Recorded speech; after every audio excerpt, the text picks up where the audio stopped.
आज से 5 राज्यों में चुनाव की घोषणा हो गई है। चुनाव आयोग की तरफ से तिथियों का निर्धारण कर दिया गया है और 2023 का जो विधानसभा चुनाव है उसकी तिथियां डिक्लेयर होने के साथ साथ आचार संहिता भी लग गई है। आचार संहिता लगने का एक जो ड्रॉबैक हम लोगों के लिए है वो ये हो जाता है कि इसके बाद कोई नई पोस्ट, नई वैकेंसीज आने के चांसेस कम हो जाते हैं। तो ऐसे में हम क्या करें और किस तरह से अपनी तैयारियों को अंजाम देते रहें किसी तरह से बिना विचलित हुए।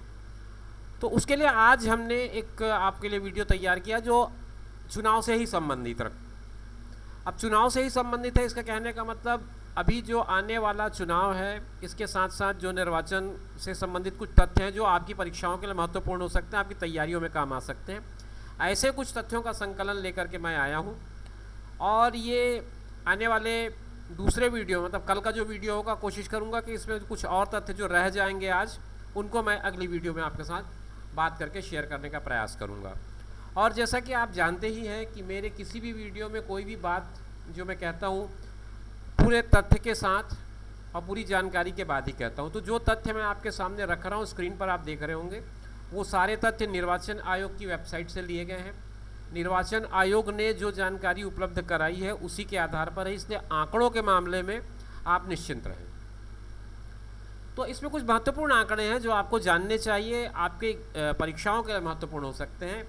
सबसे पहली बात यह है कि 4 अक्टूबर 2023 की डेट में जो बात कर रहा हूँ मैं छत्तीसगढ़ प्रदेश के बारे में बात कर रहा हूँ।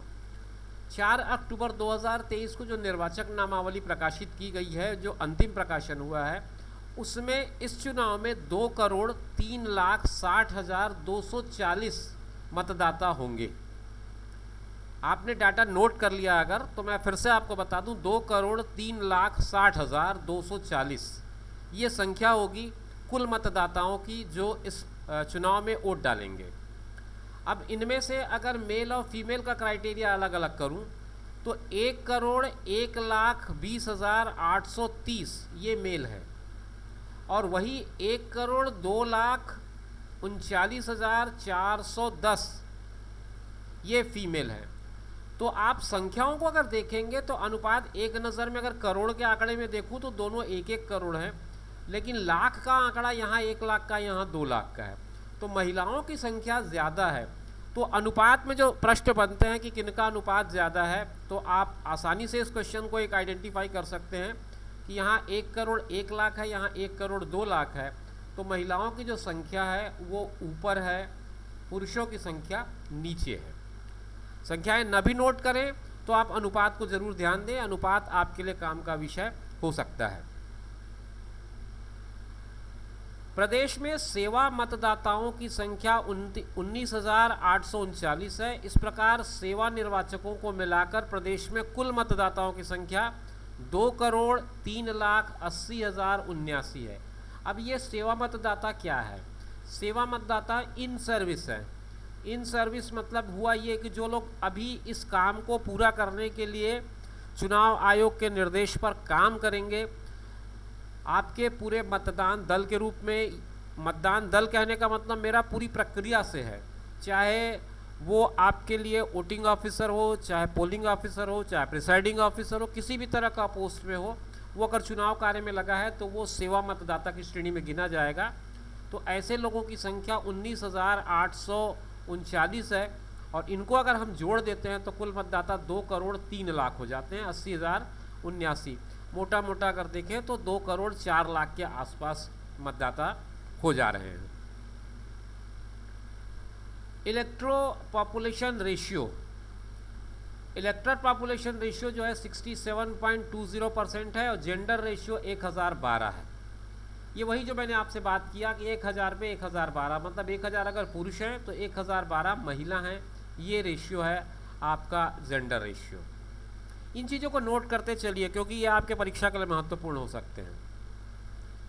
इसके बाद बात करूं मैं विधानसभा निर्वाचन 2018 के तुलना में इस राज्य में कुल मतदाताओं की जो संख्या है वो 1,85,88,530 थी। तो उस हिसाब से लगभग डबल दिख रहा है मुझे, 1 करोड़ से 2 करोड़ हो गया है।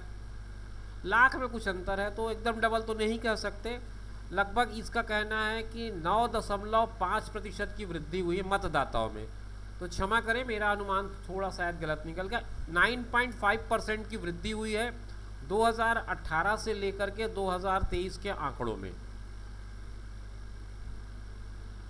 और जो PWDs हैं, चिन्हांकित दिव्यांग हैं, उनकी संख्या 1,60,955 है। 1,60,955 ऐसे मतदाता हैं जो दिव्यांग हैं। तृतीय लिंग के जो मतदाताओं की संख्या है वो 790 है। और इसके अलावा देखो, ये कुछ महत्वपूर्ण डाटा, ये आप ज़रूर नोट करें। तृतीय लिंग के मतदाताओं की संख्या 790 है। 17 ऐसे मतदाता हैं जो NRIs हैं।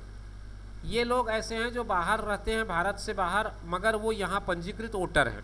तो NRIs की जो संख्या है वो 17 है। और कुल मतदाताओं में 18 से 19 साल के आयु के मतदाताओं की संख्या 7,23,000 है। जो नए मतदाता हैं, अभी अभी जुड़ेंगे, इस बार वोट डालेंगे, ऐसे लोगों की संख्या 7,23,000 है। और 80 साल से भी ज़्यादा उम्र के मतदाताओं की संख्या 1,86,215 है। और सबसे आखिर में बात करूंगा वीडियो के 100 साल से भी अधिक उम्र के जो मतदाता हैं उनकी संख्या 2,462। ये संख्या है ऐसे मतदाताओं की जिनकी आयु 100 साल से भी अधिक है।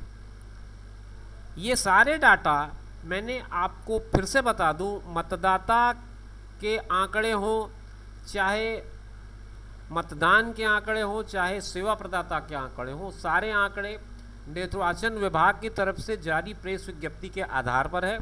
एक भी आंकड़ा मैंने अपने मन से नहीं डाला है, ना ही कोई अनुमान के आधार पर बना है। तो इन आंकड़ों को आप नोट कर लें। अगर आप चाहेंगे तो मैं इन आंकड़ों से संबंधित एक PDF बना करके भी पोस्ट कर दूंगा। इसके लिए आप कमेंट बॉक्स पे कमेंट लिख दीजिएगा। मैं इनकी पूरी डिटेलिंग जो आपके एग्ज़ाम के लिहाज से महत्वपूर्ण हो सकती है वो कर दूंगा। इसी सीरीज़ की दूसरी वीडियो में मैं कल आपके साथ कुछ और बात करूंगा। उसमें हम कुछ डिजिटल ऐप्स की बात करेंगे जो इस चुनाव में काम आएंगे, और उसके अलावा कुछ ऐसी बातें करेंगे जो चुनाव से संबंधित रखते हों और हमारे भी काम के हों। फिर मिलेंगे नए वीडियो में, तब तक के लिए दीजिए इजाज़त। नमस्कार।